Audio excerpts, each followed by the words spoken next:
दिल्ली नगर निगम standing committee के चुनाव को लेकर बीजेपी पर सिसोदिया का हमला का दिल्ली नगर निगम में बीजेपी कर रही लोकतंत्र की हत्या।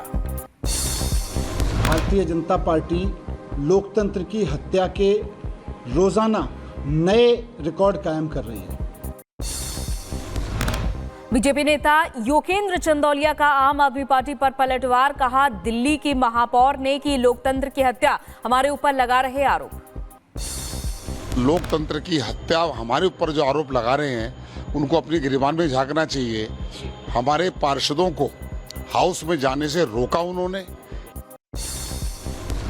दिल्ली बीजेपी के अध्यक्ष वीरेंद्र सचदेवा का आम आदमी पार्टी पर हमला, कहा चुनाव से भाग रही है आम आदमी पार्टी, नहीं चाहती है दिल्ली का हो विकास। सदन के लिए चुनाव वोट डालने के लिए यहाँ उपस्थित थे, आम आदमी पार्टी के भी थे, बीजेपी के भी थे और कांग्रेस के भी थे। तो क्या कारण है कि आपने चुनाव नहीं होने दिया? इस लोकतंत्र की हत्या दिल्ली नगर निगम में अरविंद केजरीवाल 2 साल से कर रहे हैं। दिल्ली विधानसभा सत्र का दूसरा दिन, आज सीएम आतिशी सत्र को कर सकती है संबोधित। हिमाचल प्रदेश में नेम प्लेट विवाद को लेकर कमेटी का गठन, स्ट्रीट वेंडर्स के नाम लिखने के आदेश को लेकर फिलहाल कोई फैसला नहीं, कैबिनेट में मंथन के बाद होगा फैसला। हिमाचल नेम प्लेट विवाद पर मुख्य संसदीय सचिव संजय अवस्थी का बयान, कहा विवाद पर कमेटी सौंपेगी रिपोर्ट, तब तक विक्रमादित्य सिंह की व्यक्तिगत टिप्पणी समझा जाना चाहिए। तक ये कार्यवाही समाप्त नहीं होती है, जब तक ये अपनी उनकी रिपोर्ट सबमिट नहीं होती है, तो इस तरह की कोई भी बयानबाजी जो है वो मैं समझता हूं कि वो व्यक्तिगत टिप्पणी उसको लेनी चाहिए। हिमाचल में स्ट्रीट वेंडर्स पॉलिसी को लेकर जयराम ठाकुर का सुक्खू सरकार पर हमला, कहा मंशा जाहिर है योगी जी की पॉलिसी अच्छी, विक्रमादित्य को अपनी बात पर अड़े रहना चाहिए। सहज रूप से विक्रमादित्य से निकल गया हम मुंह से शब्द निकल गया कि योगी जी ने जिस प्रकार से किया उस तरह से हम करना चाहते हैं, तो मंशा तो जाहिर हुई कि वह पॉलिसी अच्छी है कि विक्रमादित्य जी ने जो बात कही है उस पर उनको कायम रहना चाहिए, मजबूती के साथ खड़े रहना चाहिए। हिमाचल में सियासी उठापटक के बीच आज दिल्ली आ सकते हैं विक्रमादित्य, कांग्रेस आला कमान से होगी मुलाकात। यूपी में होटल ढाबों के नाम लिखने के आदेश को लेकर एक्शन में अयोध्या प्रशासन, इसे लेकर प्रशासन ने जारी की एडवाइजरी, दुकानों पर नेम प्लेट के लिए 7 दिन की दी गई मोहलत। यूपी में होटल ढाबों में नाम लिखने के आदेश के बाद एक्शन में यूपी सरकार, लखनऊ में फूड डिपार्टमेंट आज करेगा एक्शन, जहां हुआ आदेश का उल्लंघन वहां नोटिस जारी करेगा प्रशासन। यूपी सरकार के आदेश के बाद रायबरेली में होटल ढाबों में नाम लिखने का काम शुरू, जिलाधिकारी का बयान, कहा त्योहारों को देखते हुए मिलावट और साफ सफाई को लेकर अभियान जारी। शिमला के संजौली में अवैध निर्माण के खिलाफ आज निकलेगा सद्भावना मार्च, 28 को हिंदू संगठन करेंगे प्रदर्शन। कर्नाटक सरकार के फैसले पर का बीजेपी ने पलटवार किया, इस पर बोले शहजाद पूनावाला, कांग्रेस भ्रष्टाचार की दुकान बन चुकी है, यह बात अब साबित हो गई है कि चोर की दाढ़ी में तिनका है। सीएम योगी का बड़ा बयान, कहा पीओके फिर जम्मू कश्मीर का हिस्सा होने वाला है, राहुल के दुष्प्रचार का जवाब जम्मू कश्मीर दे रहा है। कभी राहुल गांधी के रूप में, कभी किसी अन्य रूप में जम्मू कश्मीर के बारे में, भारत के बारे में दुनिया के अंदर दुष्प्रचार करते थे, उसका जवाब जम्मू कश्मीर विधानसभा का चुनाव दे रहा है। कठुआ रैली में अमित शाह का कांग्रेस पर हमला, कहा जवाहरलाल नेहरू ने कश्मीर का एक हिस्सा पीओके पाकिस्तान को देने का काम किया, जम्मू कश्मीर में सबसे ज्यादा राष्ट्रपति शासन कांग्रेस ने लगाया है। बहनों, जम्मू कश्मीर में सबसे ज्यादा राष्ट्रपति शासन अगर किसी एक पार्टी ने डाला है तो वो कांग्रेस ने डाला है, कांग्रेस ने डाला है।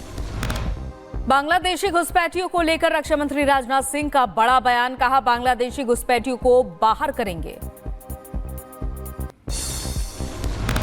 गृहमंत्री अमित शाह का हरियाणा दौरा, आज रेवाड़ी, अंबाला और कुरुक्षेत्र के अलग अलग विधानसभाओं में करेंगे रैली। जम्मू कश्मीर में आखिरी दौर के चुनाव में बीजेपी ने झोंकी अपनी ताकत, बीजेपी अध्यक्ष जेपी नड्डा कठुआ के बिलावर में रैली करेंगे।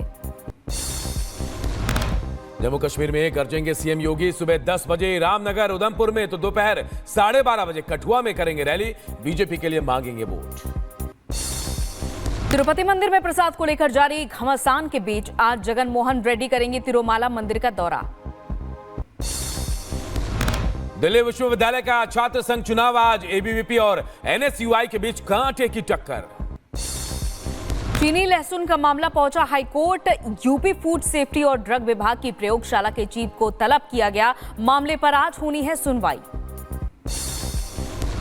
केजरीवाल और आतिशी की याचिका पर सुप्रीम कोर्ट में आज होगी सुनवाई। मानहानि मामले में दिल्ली हाईकोर्ट के फैसले को दी गई है चुनौती। बिहार में एक बार फिर खुली स्वास्थ्य व्यवस्था की पोल। सरकारी अस्पताल में मोबाइल टॉर्च की रोशनी से कराया गया प्रसव। कुछ दिन पहले सीएम नीतीश ने अस्पताल का उद्घाटन किया था। बर्थिया के बाद जबलपुर के जहां अवैध निर्माण को लेकर सड़क पर वीएचपी कार्यकर्ता बैरिकेडिंग कर पुलिस ने कार्यकर्ताओं को रोका। गाजियाबाद में मदरसे में छात्र ने मौलाना की गर्दन धारदार हथियार से हमला किया। मौलाना ने छात्र को नशा करने से रोका था। पुलिस ने आरोपी नाबालिग छात्र को कस्टडी में लिया।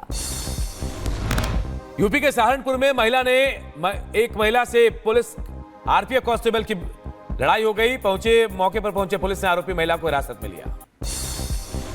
भोपाल में 5 साल की मासूम से रेप फिर हत्या मामले की जांच। एसआईटी टीम का गठन किया गया। पुलिस ने एक युवक समेत 3 लोगों को गिरफ्तार किया। यूपी में पुलिस का ऑपरेशन लंगड़ा जारी। मुजफ्फरनगर में पुलिस और गौकशों के बीच मुठभेड़। पुलिस की गोली से एक गौकश मरीज घायल हुआ।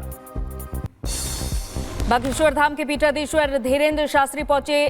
सकेशगढ़ स्वामी अड़गानंद महाराज के आश्रम पहुंचकर लिया आशीर्वाद। गुजरात के भावनगर के कोलियाक में यात्रियों से भरी बस नदी में फंसी। बस में करीब 30 से ज्यादा यात्री मौजूद हैं। इजराइल पर हूथियों का हमला। तेल अवीव की तरफ बैलिस्टिक मिसाइलों से बनाया निशाना। एयर ड्रोन सिस्टम से हमला किया। तेल अवीव में लगातार बज रहे सायरन। यमन से दागी गई मिसाइल को एयर ड्रोन सिस्टम ने विफल कर दिया। हिजबुल्लाह पर इजराइल का हमला जारी। इजराइल के प्रधानमंत्री नेतन्याहू का दावा। हिजबुल्लाह की यूएवी इकाई के प्रमुख कमांडर की मौत। इजराइल का लेबनान पर नया हवाई हमला। आईडीएफ ने दक्षिणी लेबनान के इलाकों को बनाया निशाना। हमले में 1500 लोगों की मौत, जबकि 5000 लोग घायल हुए हैं। इजराइल और हिजबुल्लाह के बीच बार पलटवार का दौर तेज। हिजबुल्लाह ने जारी किया हमले का नया वीडियो। मिसाइल रॉकेट लॉन्चर से बना रहा है निशाना। लेबनान पर इजराइल का हमला। उत्तरी कमान के निर्देशन में वायुसेना के लड़ाकू विमानों ने पिछले दिन लेबनान में आतंकवादी संगठन हिजबुल्लाह के लगभग 220 आतंकवादी ठिकानों पर हमला किया। यूएस, यूके और ऑस्ट्रेलिया के रक्षा प्रमुखों ने फिर से उठाई शांति की मांग। इजराइल और हिजबुल्लाह के बीच संघर्ष विराम को दोहराया। मिसाइल रॉकेट हमलों के बीच इंडियन आर्मी का ऑपरेशन। इजराइल से घायल जवान को किया रेस्क्यू। रक्षा मंत्री राजनाथ सिंह ने तारीफ की, कहा हमारे सशस्त्र बलों पर गर्व है। इजराइल से गाजा आए 88 फिलिस्तीनियों के शव सामूहिक कब्र में दफनाए गए। खान यूनिस के कब्रिस्तान में बुलडोजर से खोदी गई कब्र। शवों को प्लास्टिक बैग में लपेटकर दफन किया गया। यूक्रेन के राष्ट्रपति जेलेंस्की ने अमेरिकी राष्ट्रपति जो बाइडेन से मुलाकात की। रूस के खिलाफ लड़ाई में अमेरिकी समर्थन को बढ़ाने की अपील की। जेलेंस्की ने कहा, मैंने उनके सामने जीत का प्लान रखा। पाकिस्तान के खैबर पख्तूनख्वा में पुलिस स्टेशन में भीषण विस्फोट हुआ। हमले में कई पुलिसकर्मी घायल। बांग्लादेश के कार्यवाहक पीएम मोहम्मद यूनुस ने अमेरिकी विदेश मंत्री एंटनी ब्लिंकन से मुलाकात की। बांग्लादेश अमेरिका संबंधों को लेकर दोनों के बीच चर्चा हुई। बांग्लादेश में स्वतंत्र और निष्पक्ष चुनाव के लिए अमेरिका ने समर्थन दिया। मैक्सिको में तूफान हेलन का कहर। तेज हवाओं से कई घर टूटे। बाढ़ से आम जनजीवन बेहाल। लगभग 70 उड़ानें हुई रद्द। मुस्लिम देशों के समूह ओआईसी ने एक बार फिर भारत के खिलाफ जहर उगला है। कश्मीर में हो रहे विधानसभा चुनाव को लेकर आपत्ति जताई है। आतंकवाद के खिलाफ आईबीएसए देशों ने उठाई आवाज। आतंकी संगठन अलकायदा, लश्कर ए तैयबा, जैश और इनके प्रॉक्सी समूहों के खिलाफ ठोस कार्रवाई का आह्वान। अमेरिका के फ्लोरिडा में तूफान हेलन का कहर। भारी बारिश से सड़कों पर भरा पानी। आने वाले समय में और तबाही मचा सकता है तूफान। सूडान के लोगों पर दोहरी मार। गृह युद्ध के बीच हैजा फैलाने वाले सैकड़ों लोगों की मौत। हैजा फैलने से सैकड़ों लोगों की मौत। सूडान मंत्रालय राहत बचाव में जुटा। पेरू में जबरन वसूली से बस चालक नाराज। वसूली के विरोध में किया गया हड़ताल का ऐलान। हड़ताल के चलते स्कूल और अस्पतालों पर पड़ा बुरा असर। उत्तरी थाईलैंड में भीषण बाढ़ और भूस्खलन से हाल बेहाल है। कई इलाके जलमग्न हो गए। सुरक्षित जगहों पर निकले लोग।